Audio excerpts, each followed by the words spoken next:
Happy Friday, everyone. Thanks for joining us today. I'm Lee in Seoul. Coming up on today's edition of Business Daily. As widely expected, the Bank of Korea stands pat on the benchmark interest rate while lowering its growth forecast for the country's economy in 2017. It was a busy week over in the United States as President Barack Obama gave his farewell speech while the incoming Trump administration gears up to enter the White House. These stories and more coming right up.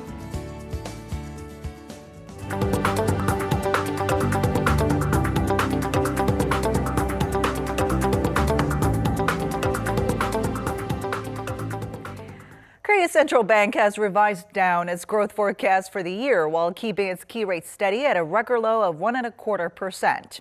Weak local demand is expected to weigh down the economy. Our Shin Se-min takes a look. The Bank of Korea revised its growth forecast for the local economy to 2.5% this year, down by 0.3 percentage point from its original projection in October. It cited worsening economic sentiment with the ongoing political turmoil, widely expected to hamper domestic activities even further, reflected in the near 8-year low consumer sentiment late last year. With this, the BOK also trimmed its inflation outlook to 1.8% from the previous 1.9%. With the rise of global oil prices, inflation is likely to rise, but the question is what price pressures will look like on the supply side. As growth is expected to remain in the 2% range, there will not be enough upward price pressures from the demand side. In other words, external factors are expected to help push up price growth, but the contribution of consumer demand will be weaker. We've seen demand shrink. Consumer sentiment has been tepid, and there are also long-term factors such as aging population and wealth disparity that will continue to weigh down spending. And with Korea's outbound shipments seeing a slight bump on the back of strengthening global economic recovery, the BOK held its key rate steady at an all-time low of 1.25%.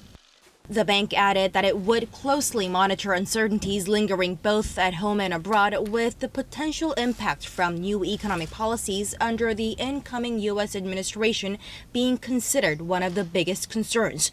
It also said the Fed's faster-than-expected rate hike scenario and its impact on the local economy will also be closely watched for future policy decisions. Shin Se-min, Business Daily. And moving on to markets, to give us a wrap-up of this week's stock market action, we have our Business Daily's markets contributor, Choi Jin-seok, joining us on the phone. Hello, Jin-seok. Thanks for having me, June. All right, so as we close the week, how are things looking on the last day of trading? Despite stock buying by institutional investors, the Kospi market closed with weak performance.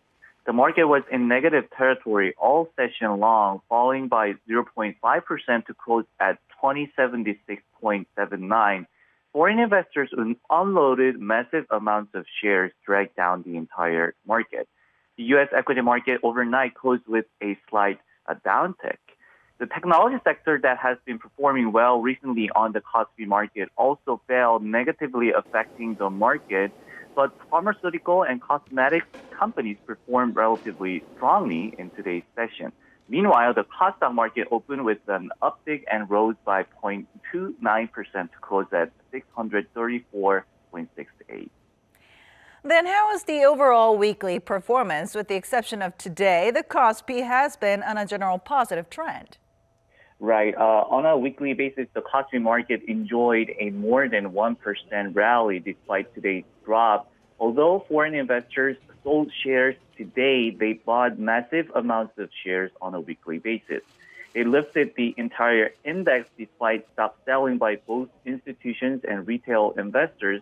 Large cap stocks also led the rally on the Kospi market. By sector, chemicals, semiconductors, and hardware enjoyed a strong performance on a weekly basis as well.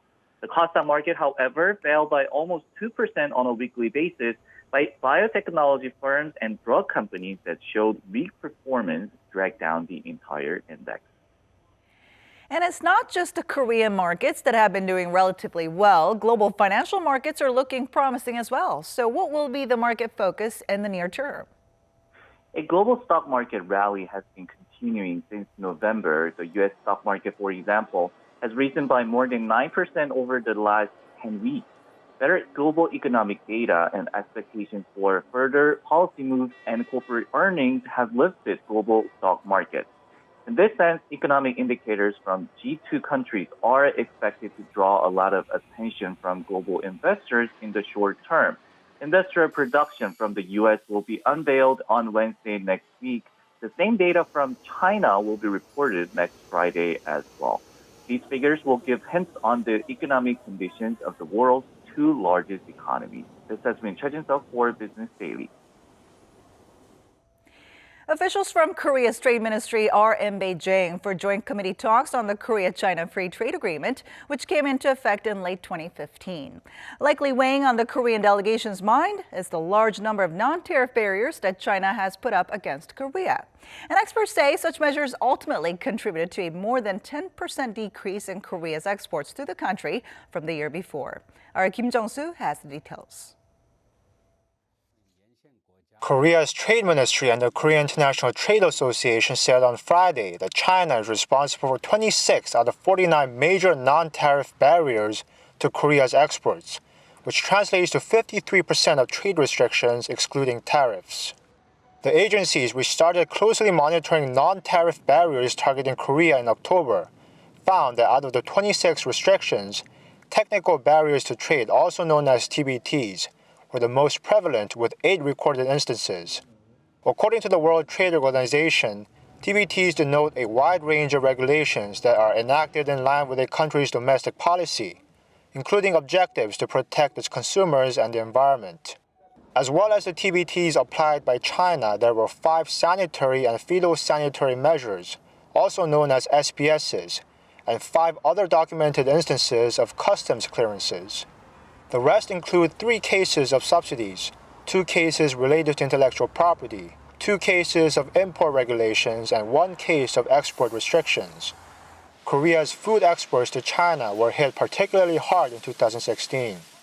Korea's frozen samgyetang exports to China have been suspended indefinitely as a result of Beijing not finalizing its specifications on the chicken ginseng soup.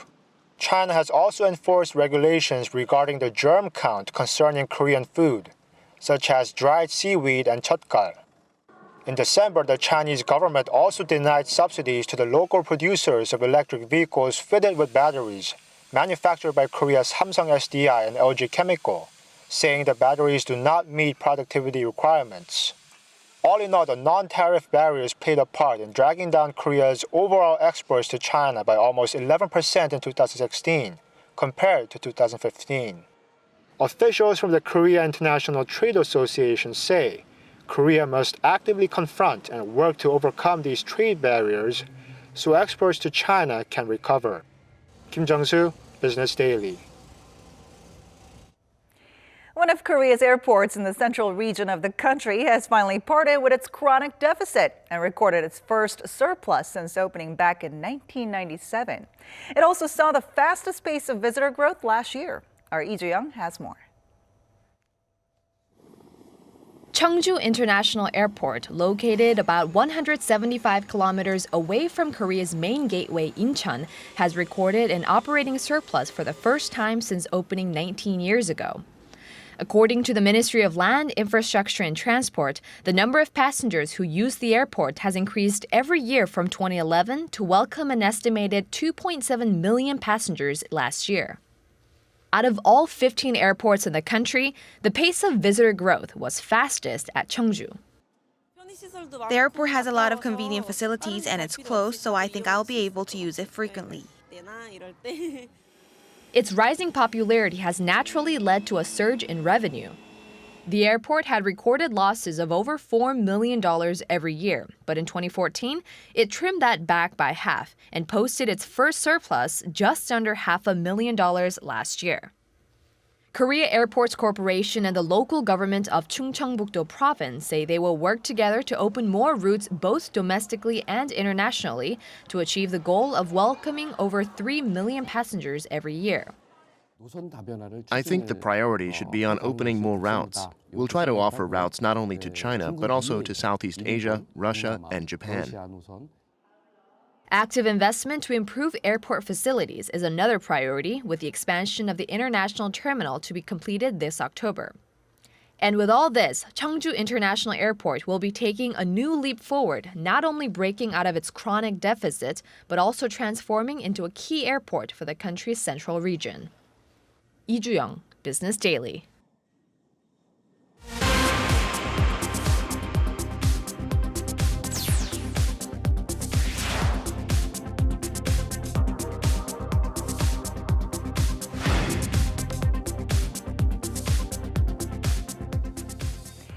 In global business news this week, the transition of power in the United States is well underway as President Barack Obama bows out and his successor Donald Trump holds his first press conference as president-elect. For more, we're now joined by Eunice Kim in the studio. Hello, Eunice. Happy Friday. All right, so President Barack Obama has given his farewell address while the Trump team is busily preparing to move into the White House. That's absolutely right, and confirmation hearings are also underway at the Senate. And all of this is starting to give us a sense of what the next 4 years could be like under the incoming administration.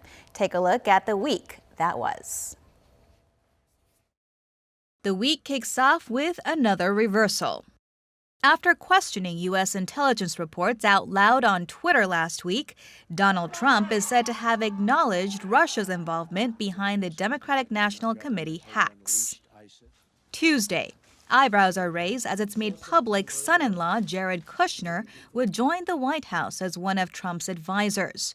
Kushner and his wife Ivanka Trump will cut their business ties and move the family to D.C.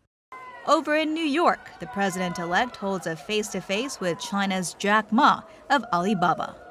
Yes, very productive meeting. We discussed about the helping the American small business selling things through Alibaba platform to China and to Asia.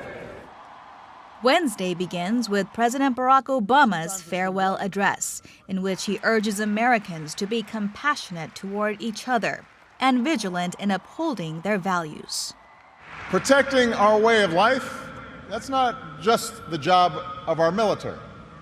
Democracy can buckle when it gives in to fear. So just as we, as citizens, must remain vigilant against external aggression, we must guard against a weakening of the values that make us who we are. Hours later, Trump's first press conference since his election presents stacks of yellow manila folders and an attorney, a show of the billionaire developer temporarily parting ways with his empire. And just as his strike on automakers decelerates, his next target is America's pharmaceutical industry. We have to get our drug industry coming back. Our drug industry has been disastrous. They're leaving left and right. They supply our drugs, but they don't make them here to a large extent. And the other thing we have to do is create new bidding procedures for the drug industry because they're getting away with murder. With the promise to require bidding for Big Pharma, pharma stocks, which had enjoyed a rally after Trump's win, immediately sank, shedding nearly $25 million in 25 minutes.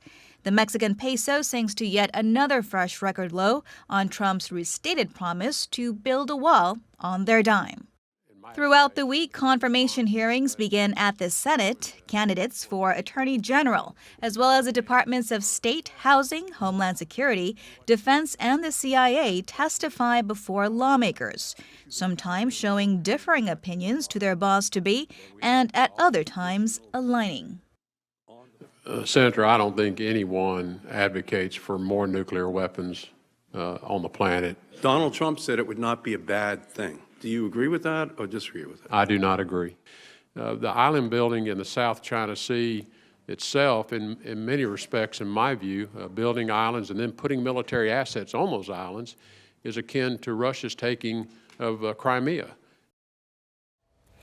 Well, definitely looks like that U.S. Secretary of State Rex Tillerson is ready to take a hardline stance on China. But after Trump's press conference, though, we saw a noticeable drop in investor confidence. We did. So on the following day, which was Thursday, we saw the U.S. dollar, which of course has been on an upswing, on track for its worst performance since November. It dropped to its lowest level in 5 weeks against a basket of currencies. This as safe haven gold was pushed above $1,200 an ounce for the first time since November. Many investors were disappointed with Donald Trump's press conference. For those who had expected some type of policy direction or even expressed confidence in the direction of the U.S. economy, well, they walked away disappointed. There was little update on any infrastructure plans, tax cut plans, or even details on global trade policies. What Trump did say, though, is that he would adopt a major border tax on U.S. companies that produce their goods abroad and try to bring it back to the U.S. to sell. And a little correction there. I said Secretary of State, but he's actually nominee Rex Tillerson. Right? Exactly, Right. yes. All right. Well, what are the chances that we could see something drastic in the markets come Trump's administration or inauguration next Friday? Well, certainly it seems like a lot of these market moves are driven by concern about politics, right? So there are reasons to be optimistic as well. For example, a Wall Street Journal survey of forecasters show that they are actually anticipating growth this year of 2.4%. 6 out of 10 said they saw risk was to the upside, which is the most optimistic sentiment we've had in 2 years. And even Fed Chair Janet Yellen said she's upbeat. In a town hall with educators on Thursday evening, local time, Yellen said she saw no serious obstacles in the short term and that the labor market looked pretty strong, and that her concerns actually tied more to longer term issues such as widening income inequality and also flattening labor productivity. Well, for now, it looks like the U.S. economy is doing best out of all of us, right? Yeah, absolutely. Yeah, right? thank you so much for coming in today. Great. Happy weekend.